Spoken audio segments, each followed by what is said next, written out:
I'm not gonna lie, I have my weaknesses. Enjoying shitty horror movies is one of them.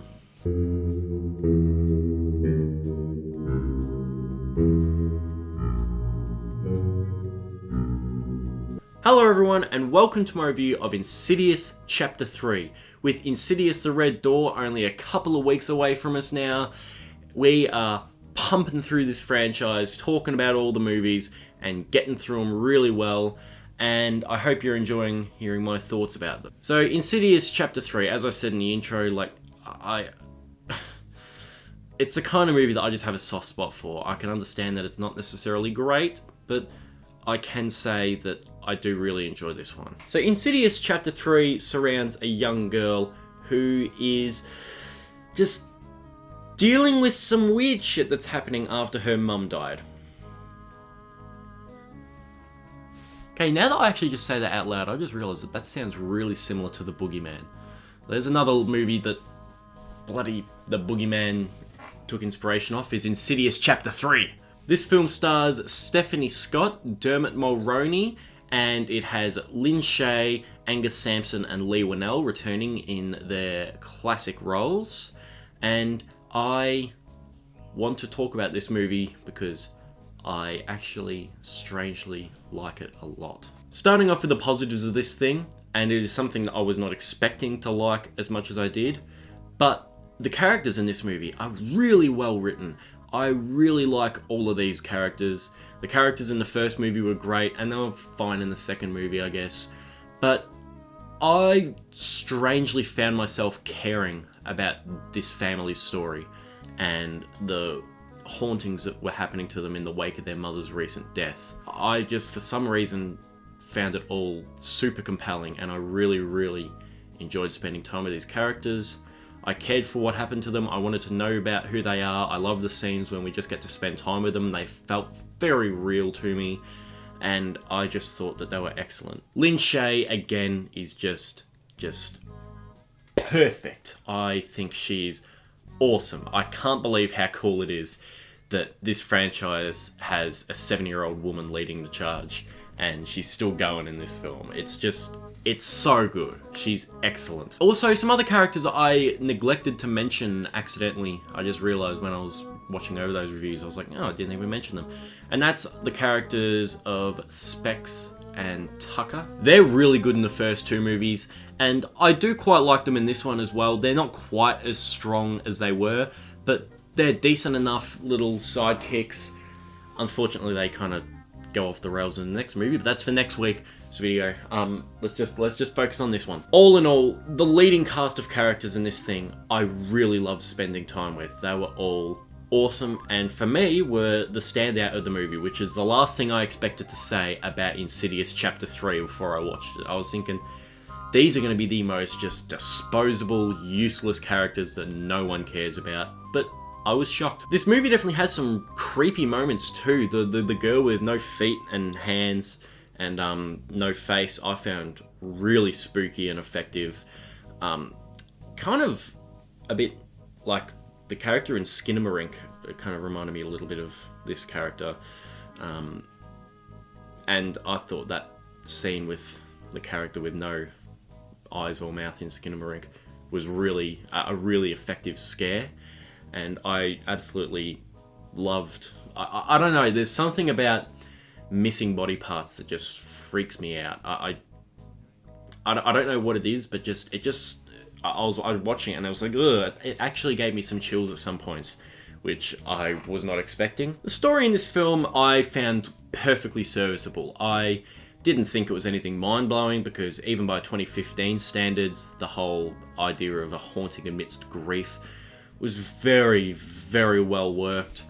But I thought, for how wrong this concept could have gone, just because it's been done so many times in the past, and admittedly done so many times in the past in a better way, I thought they did a pretty damn good job at actually making you care for these characters, understanding what they're going through, and realizing that there is something else going on. They're not just having a psychotic breakdown after a family tragedy. I also really like the fact that these characters actually you delve into their motivations and what they want to do for a living.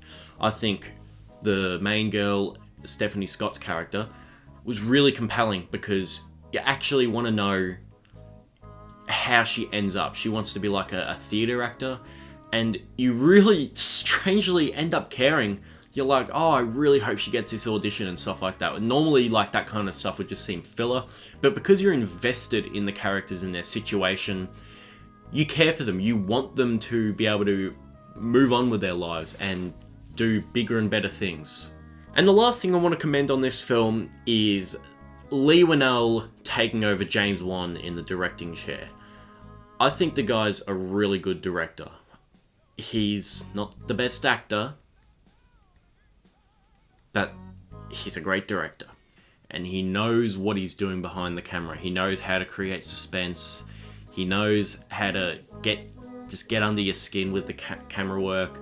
And he definitely has a bit of the James Wan signature style with the whole trying to, replicate the mix of handheld and Steadicam and handheld when it gets all spooky and stuff like that. And I think he does it pretty effectively, but it's not like he's completely trying to mimic his friend.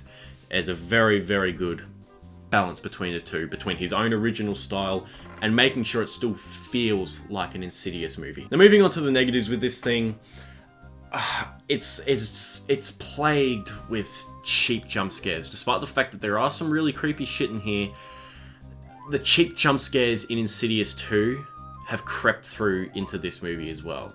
And that's something that I adore about the first movie, is the fact that when I'm watching it, each time I watch it, I'm thinking, maybe I missed a false scare here and there, but I'm watching it and I'm like, no, everything that's happening is legit. There's no stupid, truck driving past or a gust of wind knocking something over.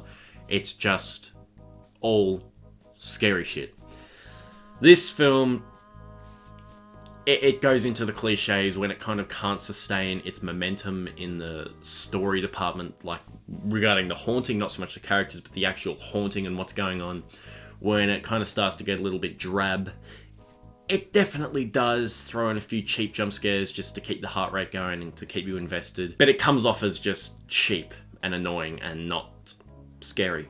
And another thing too, which is only like plaguing the movies in this franchise further, is, well, it's a funny choice of words, is the further. This is the movie where you really notice that, okay, they've just put like a blue felt filtered lens on it or something like that, because it's not this haunting other realm anymore, and it wasn't really in Insidious 2, but this film in particular is just kind of ridiculous with the further and the way they treat it. It's no longer this forbidden realm where the dead spirits roam. It's kind of just like a place that they duck in and out of, like they're going into a convenience store or something like that. And that's actually one of my biggest hopes for Insidious the Red Door, is that they use the further sparingly.